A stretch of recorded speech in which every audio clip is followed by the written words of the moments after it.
வணக்கம். வசியின் வாசிப்புகளில் கம்பராமாயணம் பகுதியில் யுத்த காண்டம் என்றிலிருந்து ஆரம்பம். கடற்கான் படலத்தை என்று பார்ப்போம். ராமபிரானுடன் சென்ற 70 வெள்ளம் வானர சேனைகளும் தென் திசை கடற்கரையில் சென்று தங்கின. அவற்றின் பாரத்தை தாங்க முடியாமல் தென் திசை தாழ்ந்தது. அதனால் வடதிசையில் உள்ள இமயம் போன்ற பெரிய மலைகளும் வடக்கடலும் வடதிசை பூமியும் வான்முட்ட மேலே எழுந்தன. சங்கு போன்ற தூயவளான சீதையை பிரிந்த பின்பு தமக்கு இனமான தாமரைகள் இதழ்களை குவித்து உறங்கத் தொடங்கிய பொழுதிலும் ஸ்ரீராம பிரானின் திருக்கண்கள் தூங்குவதை மறந்திருந்தன. அக்கண்களிலே இப்போது மகிழ்ச்சி தோன்றியது. அந்த மகிழ்ச்சியுடன் தமது கண்களால் வானர பெரும்படை தங்கிய கடலை கண்டார். கடற்கரையிலே பவளக் கொடிகள் படர்ந்து கிடந்தன. கடலில் தோன்றிய முத்துக்கள் கரையிலே ஒதுங்கியிருந்தன. அவைகள் சீதையின் முறுவல் போல் தோன்றி ராமபிரானுக்கு வருத்தத்தை தந்தன.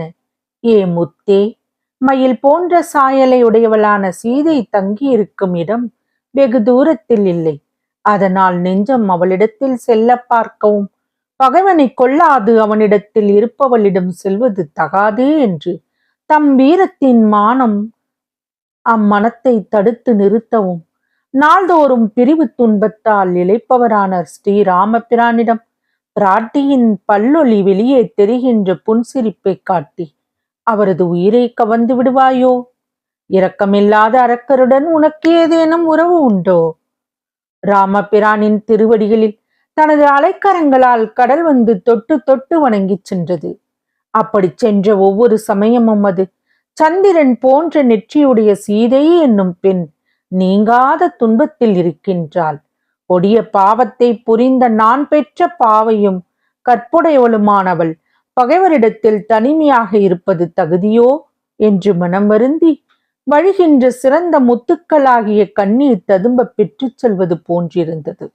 மேலும் அந்த அழகிய கடலானது திருமாலின் படுக்கையாகிய ஆதிசேஷனால் தாங்கப்பட்டுள்ள பூமியை அம்மிக்கல்லாக வைத்து நறுமணமுள்ள பனித்துளிகளை காற்று தெளிக்க மடங்கிய நிலையில் உள்ள கடலின் நீரை அரைக்கும் குழவியாக கொண்டு வெண்ணிற நுரையாகிய வெண் சந்தனத்தை சீதையின் பிரிவு துன்பத்தால் வெப்பம் மிகுந்த ராமபிரானது திருமேனியிலே அவ்வெப்பம் தனியும்படி அள்ளி பூசுவதற்காக திரையாகிய கையால் அரைப்பதை போன்றிருந்தது.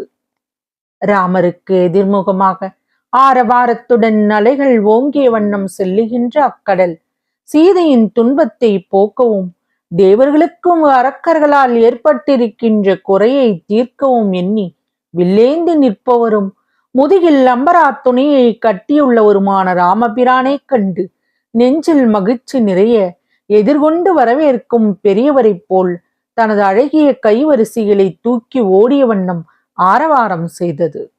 தொடரும். வசியின் வாசிப்புகளை சப்ஸ்கிரைப் பண்ணுங்க, லைக் பண்ணுங்க, ஷேர் பண்ணுங்க.